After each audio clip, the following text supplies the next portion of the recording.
Ayan, magandang buhay mga katangay. Ayan, dahil maulan po ang panahon, malamig.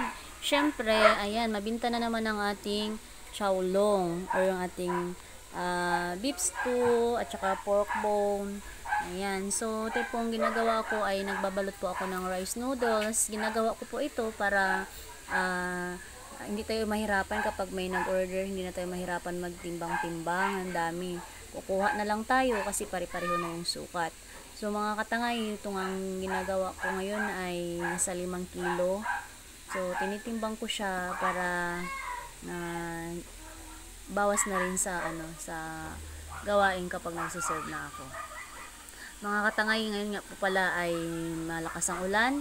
Ngayong gabi ay malakas ang ulan dito, kaya dito lang kami sa loob. Ayan, payo ko po sa lahat mga katangay, mag-ingat po tayong lahat ngayong maulan, tapos malakas pa yung hangin dito sa ating area.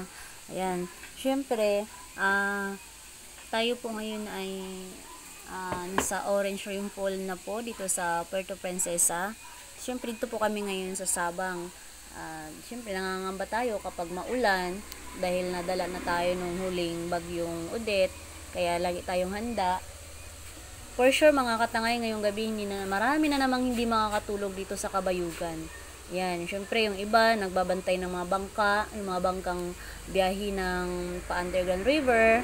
Tapos yung iba naman pangisdang bangka. Bantay na bantay yan sila mga katangay dyan sa tabi ng dagat. So marami namang hindi makakatulog ngayon. Tapos yung iba naman, yung baha galing sa bundok. Ayan, for sure wala namang biyahe ang underground river bukas. Dahil malakas ang ulan, baha na naman yan sa loob. Malakas ang current ng tubig. Kaya for sure wala tayong turista bukas. Walang tour ang underground river. Malamang cancel pa rin ang mga pasok na mga estudyante sa public at saka private school. Kaya mag-ingat na lang po tayo mga katangay, Ayan, sa mga nais po palang bumili ng aming mga siniserve, mayroon na po kaming siniserve ngayon. Mayroon na po kaming lumi. Mayroon na rin po kaming batchoy.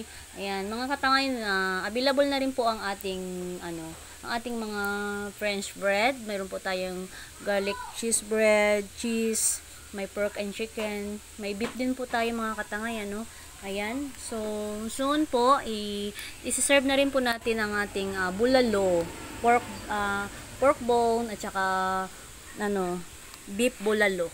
Ayan, sa mga katangay, yan lang po ang aking kwento ngayong gabi. Ayan, magandang gabi po sa lahat mga katangay. Hanggang dito lang po ang aking video. Maraming salamat po sa inyo. Ingat po tayong lahat mga katangay. Ayan, keep safe everyone. Bye-bye.